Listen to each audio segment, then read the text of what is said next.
Hi, brothers and sisters.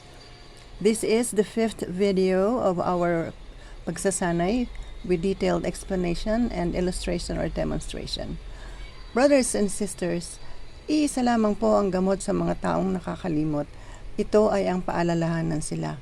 Last Sunday and on other Sundays that passed, meron pong lectors who realized something was not right with their microphone only when they were behind the ambo and about to proclaim. It happened again last Sunday. She looked for the on and off switch, blew into the microphone, and pounded on the microphone. If the microphone could only talk, it would have shouted, "Ouch!" It took a while before she finally started. Hindi po maganda. It does not speak well of us.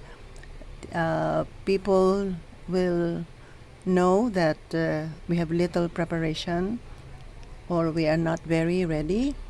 And so today I find it urgent to talk about using the microphone among other topics. Kung meron po talagang diferensya ang inyong microphone, if it echoes, speak even more slowly than usual. If you hear popping, you're probably standing too close to the microphone. If you are the first reader, ito po ang dapat gawin. Alam niyo na po ito, pero ewan ko bakit nakakalimutan nga. Go to the ambo before the start of the Mass to adjust the height of the microphone. If you are proclaiming the second reading, adjust the microphone position not when you reach the ambo. I think you also have to go to the ambo before the start of the Mass. Alam nyo kung mas mataas o mas matangkad o mas mababa ang first reader.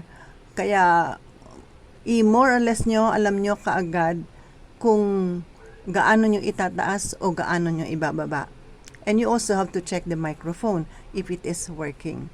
Pag nag-check kayo ng microphone ninyo, pag ayos, paki-check na rin po yung inyong reading. Find out where or what page, on what side of the lectionary, what you're going to read is, if it is on the left or on the right or on the other side. Para alam nyo na po agad at hindi kayo maghahanap. So, pagpunta nyo sa ambo, ay ready na kayo after a while. After looking at the assembly, probably you can smile at them for a second before you really begin. Para alam nila na masisense nila that you have something beautiful to tell them and that they need to listen to you. Our next topic is gestures and posture. Hindi naman po ito masyadong problema kasi hindi naman talaga tayo nag-gesture because they can be just distractions. But whether you like it or not, your body posture speaks. Make sure it says what you want it to. Don't let your face or body contradict the good news you announce. Remember, lectors are allowed to smile. Lectors are allowed to smile. Sa simula pa lamang, pagtayo nyo sa ambo, alam na po ng tao kung ready kayo, kung nag-practice kayo. At ready na kayong mag-proclaim. Alam ng tao na magbabasa lang kayo. Kasi yung iba, nakayuko kaagad. At talagang ready nang magbasa. You have to stand straight.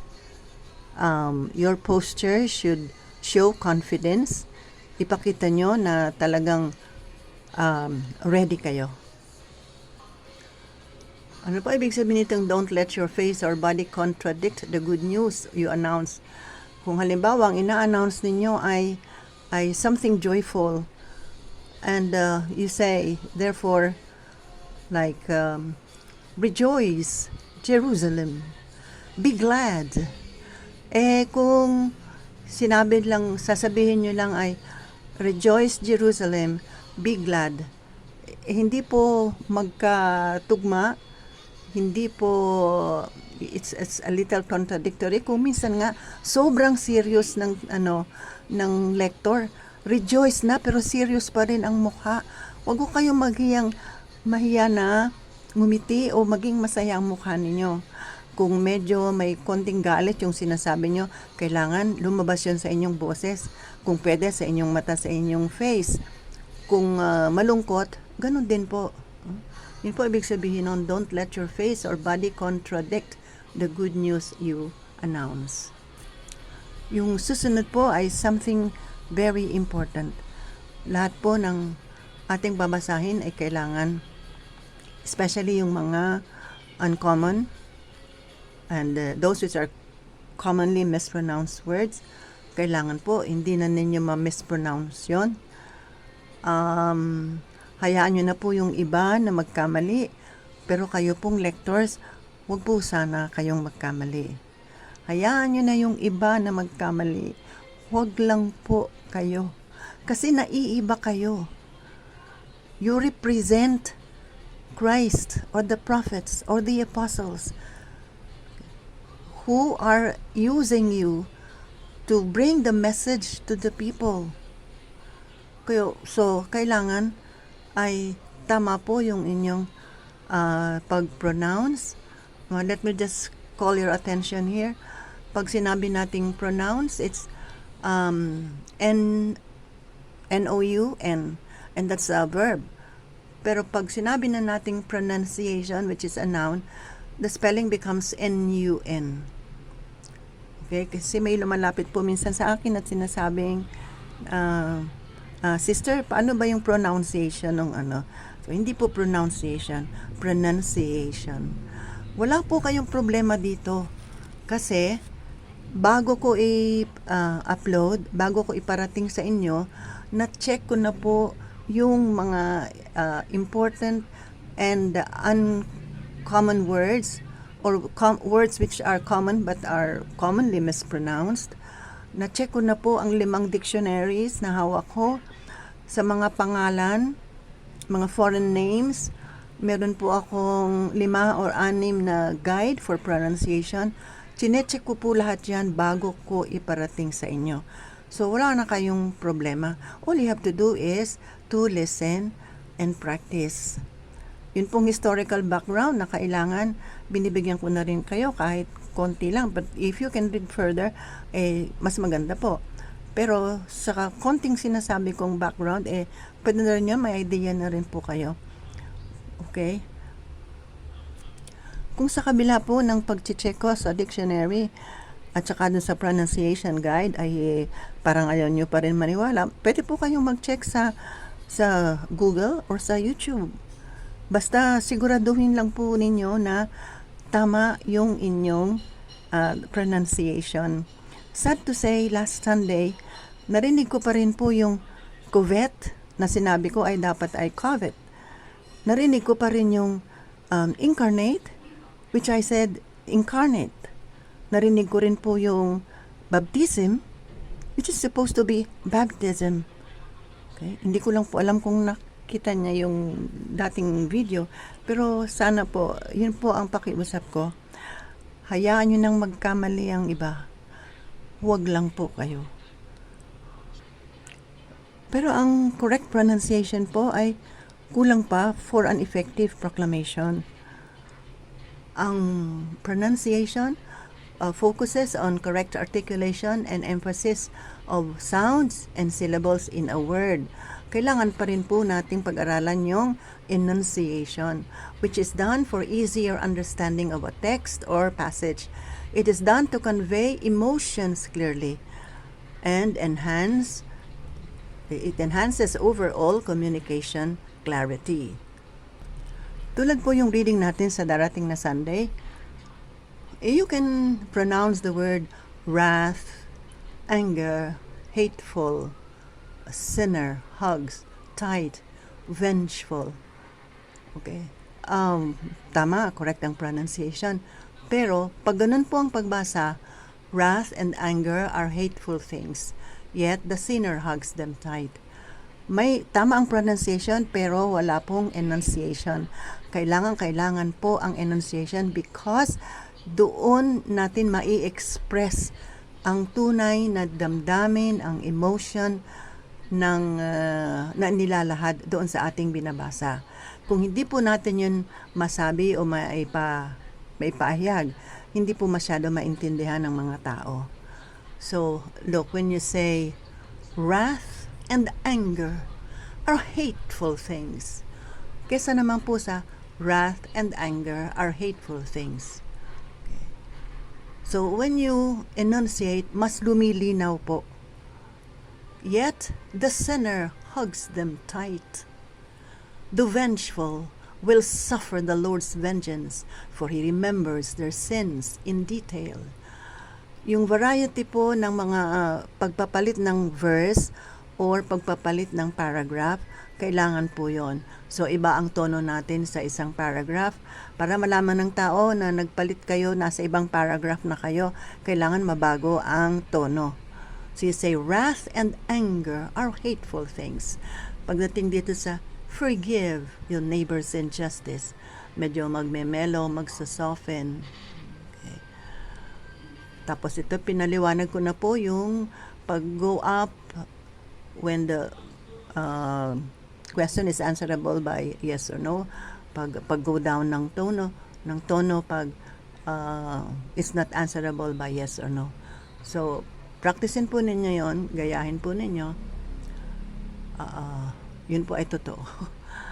And then sa last, you say, remember. So, nabago na naman po. Remember your last days. Set enmity aside. Remember death and decay. And cease. Tigilan na natin. Kung sabihin nyo lang, and cease from sin, wala pong dating. And cease from sin. Think of the commandments. Isipin nyo ang commandments. Hate not your neighbor. Isipin nyo yung mga commandments, mga batas ng Diyos. Tapos, huwag nyong kapuutan ang inyong neighbors.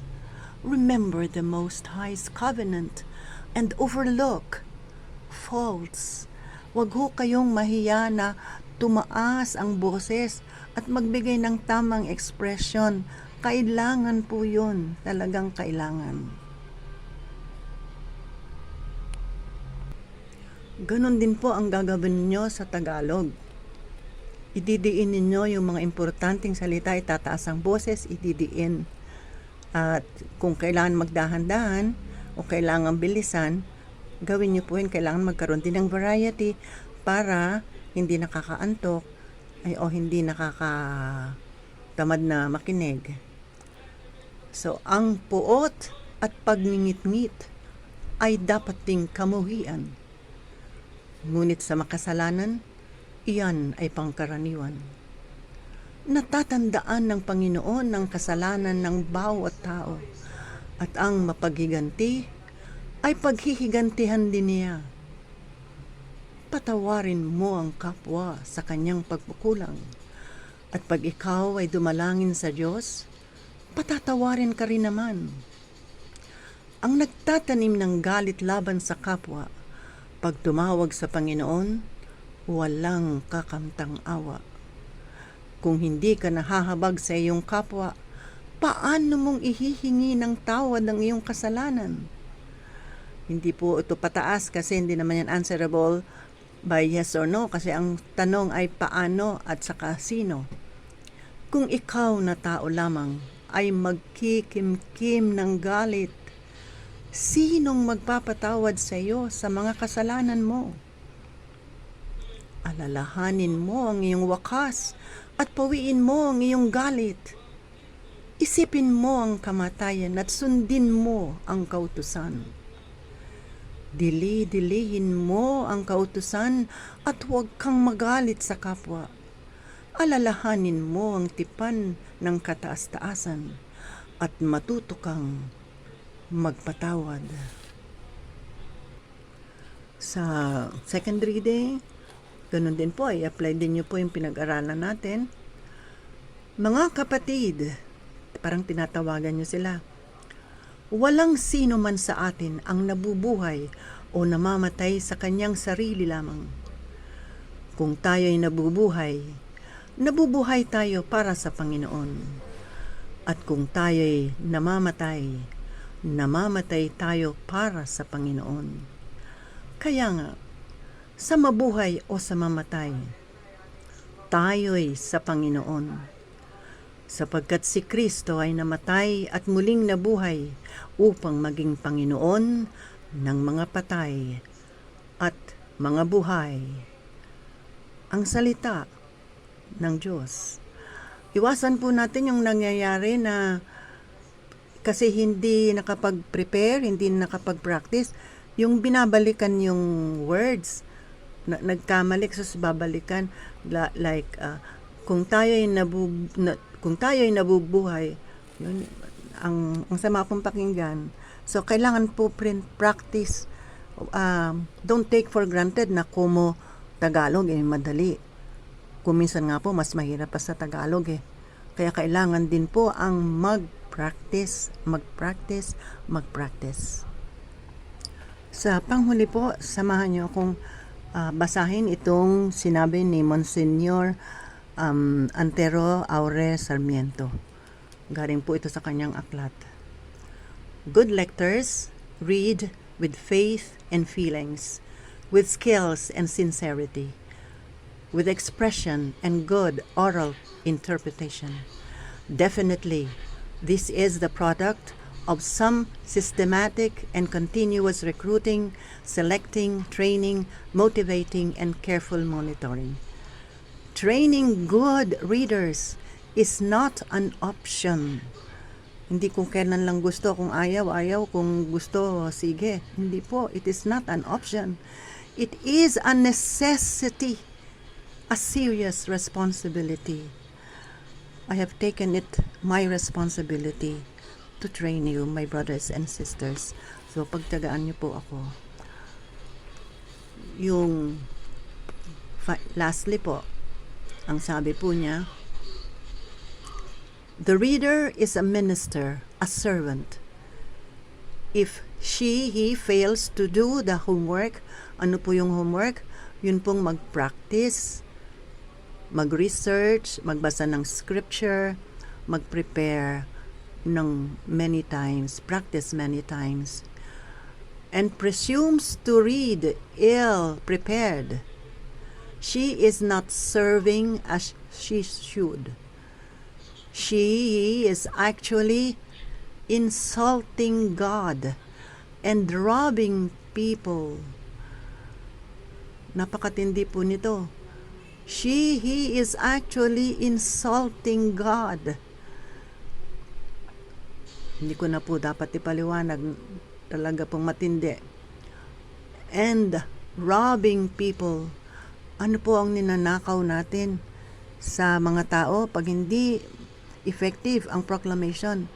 Ninanakawan po natin sila ng oras, ng pagkakataon na marinig ang mensahe ng Diyos at magkaroon ng epekto ang mensaheng ito sa kanilang buhay.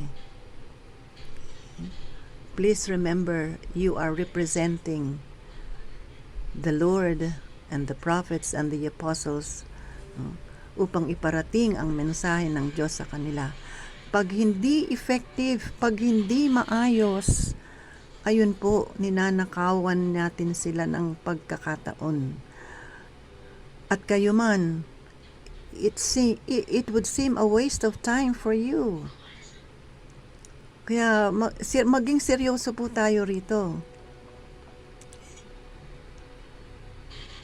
Whoever assigns her or him should be more responsible, that nobody complains or even cares, that the reader is not embarrassed nor feels guilty about it, does not make it right. Hindi po como walang nagrereklamo, although sa ibang parishes po may mga nagrereklamo na yung reader na yon hindi mali, etc., etc. At kung ang hindi na-embarrass yung kasi baliwala sa kanya, magkamali man siya o hindi, maganda man o hindi, ang kanyang proclamation ay baliwala, it does not make it right. Magtulungan po tayo at sana po ay let us do our proclamation better or the best because God deserves only the best. Ang isa pong kailangan ninyong ma-develop ay ang pakikinig sa inyong sarili.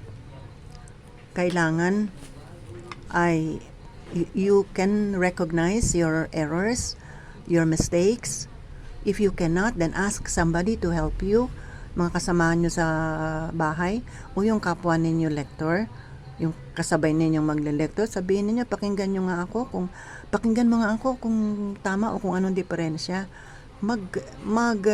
Magturuan kayo. Okay?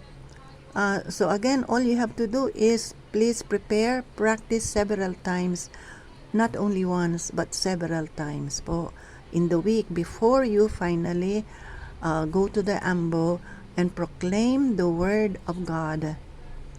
Brothers and sisters, all this for God's honor and glory and for our salvation.